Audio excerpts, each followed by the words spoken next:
Assalamualaikum warahmatullahi wabarakatuh. Perkenalkan, nama saya Ardan Pratama Syahputra. Saya dari kelompok A9 dengan NIM G002453. Di sini saya akan menjelaskan tentang anatomi perineum yang lebih menjurus kepada pengenalan struktur dan fungsi perineum dalam sistem tubuh manusia itu sendiri. Oke, yang pertama kita masuk ke perineum. Apa itu perineum? Perineum adalah area yang terletak di antara anus dan alat genital yang memainkan peran penting dalam berbagai fungsi tubuh. Next, kita masuk ke pengertian perineum. Perineum adalah wilayah yang terdiri dari jaringan otot dan jaringan ikat, yang dimana ini membentuk dasar pelvis dan berfungsi sebagai dukungan bagi organ-organ genital dan diafragma pelvis. Next, kita masuk mengenai struktur utama. Perineum terdiri dari beberapa otot utama, seperti otot levator ani dan otot bulbus spongiosus. Struktur ini juga memiliki jaringan ikat yang mendukung organ-organ di area tersebut. Oke, selanjutnya kita akan masuk ke otot yang tadi, musculus sphincter ani sendiri. Nah, ini adalah penampakan dari perineum. Ini terlihat ada vagina, dan sini tadi yang seperti saya sebutkan, musculus bulbus spongiosus. Di sini ada musculus compressor urethrae. Lalu ada hymen, dinding vagina, bulbo, vestibuli.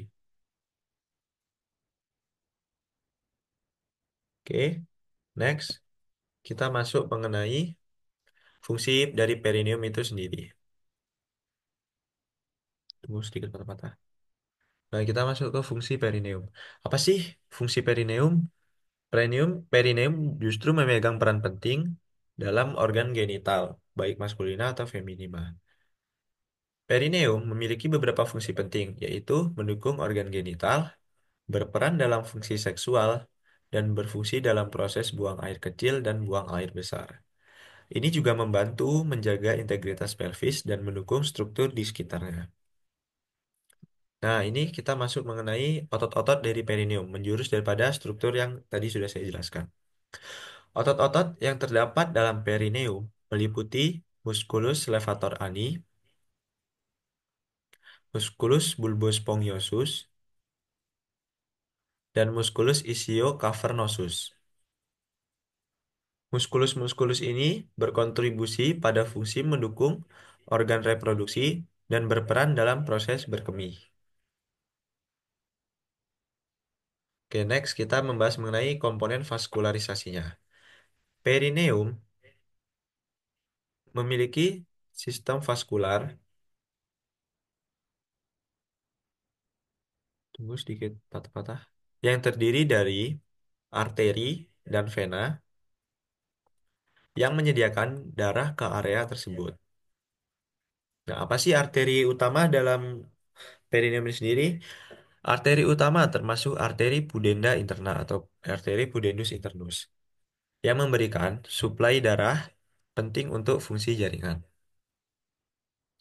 Next kita bahas ke syaraf-syaraf dari perineum itu sendiri. Area perineum dipersyarafi terutama oleh nervus pudendus. Apa sih fungsi nervus pudendus ini? Fungsinya yaitu bertanggung jawab atas sensasi dan kontrol motorik dalam daerah genital dan daerah anal. Nervus ini juga berperan dalam mempertahankan fungsi seksual.